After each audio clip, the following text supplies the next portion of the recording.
Պարոն վարչապետ, դուք նշում եք, որ խաղաղության գործընթացում չպետք է լինեն իրավական կարգավորումներ, որոնք կոնֆլիկտներ կենթադրեն, եւ մատնանշում եք Հայաստանի Հանրապետության Սահմանադրությունում անկախության հռչակագիրը։ Ուզում եմ մի մեջբերում անել Ադրբեջանի Հանրապետության Սահմանադրությունից։ Նշված է Ադրբեջանի ժողովուրդը շարունակելով իր դարավոր պետականության ավանդույթները եւ հիմնվելով 1918-1920 թվականների գոյություն ունեցած Ադրբեջանի Դեմոկրատական Հանրապետության փորձի վրա ընդունում է այս սահմանադրությունը։ Դուք հայտնի է, որ այսպես կոչված դեմոկրատական Ադրբեջանը տարածքային պահանջներ ուներ 18-20 թվականներին Հայաստանի Հանրապետությունից, Սյունիքը, Երևանը, արդյոք այս ձևակերպումն էլ որ կա Ադրբեջանի սահմանադրությունում իրենց նախաբանում, սա եւս տարածքային պահանջներ չի համարվում Հայաստանի Հանրապետության ուղղված, դուք դա այդպես մեկնաբանում եք, թե ոչ, դուք արդյոք Բաքվի այդ շփումներում առաջարկում եք, որ իրենք էլ հրաժարվեն կոնֆլիկտածին իրավական կարգավորումներից, թե ոչ, եթե ոչ, ապա ինչու, եւ մեր անկախության հռչակագրին վերադառնալով նախաստորագրված այդ պայմանագրի այդ նախաստորագրված տարբերակի 12-րդ հոդվածում այսպիսի ձևակերպում կա. կողմերն իրենց երկկողմ հարաբերություններում կառաջնորդվեն միջազգային իրավունքով եւ սույն համաձայնագրով կողմերից ոչ մեկը չի կարող վկայակոչել իր ներպետական օրենսդրության դրույթները որպես սույն համաձայնագրի չկատարման հիմնավորում, եթե այսպիսի պայմանավորվածություն կա ձեռքբերված, նա անկախության հռչակագիրն էլ ըստ էության ներպետական այդ ստատուսն ունի, ինչ անհրաժեշտություն կա այդ անկախության հռչակագիրը հանելու։ Դու ձեր ամբողջ հարցը ըստ էության կազմված էր իմ տարբեր շրջանում հրապարակած հոդվածների, հարցազրույցներից, մեջբերումներից, բայց ես էլի ուզում եմ ասել, որ անկախության հռչակագրի խնդիրը եւ մեր սահմանադրության խնդիրը մեր ներքին խնդիրն է, որովհետեւ դա անհրաժեշտ է մեզ եւ ոչ թե ուրիշներին մեզ աշխարհում ճիշտ դիրքավորելու համար։ Ես իմիջայլոց այդ թեմայով էլ առանձին անդրադարձ պատրաստում եմ, բայց ձեր հարցին ի պատասխան կասեմ, էլի ուզում եմ ընդգծել,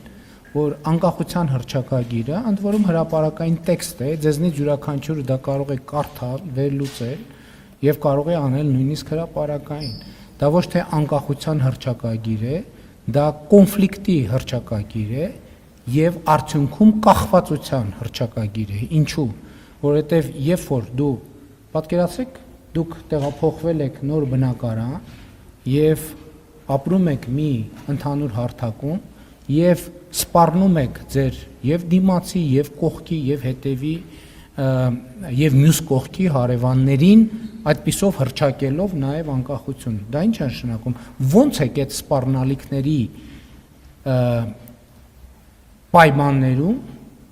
ապրելու այդ միջավայրում։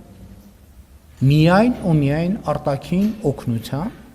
այսինքն միայն ու միայն արտաքին օգնություն ակնկալելով։ Իսկ արտաքին օգնություն ակնկալելը ձեզ դնելու է շարունակաբար մեծացող, ահագնացող կախվածության մեջ նրանից կամ նրանցից, ումից այդ օգնությունը ակնկալում եք։ Եվ հետևաբար անկախության հռչակագիրը կոնֆլիկտի եւ կախվածության հռչակագիր է,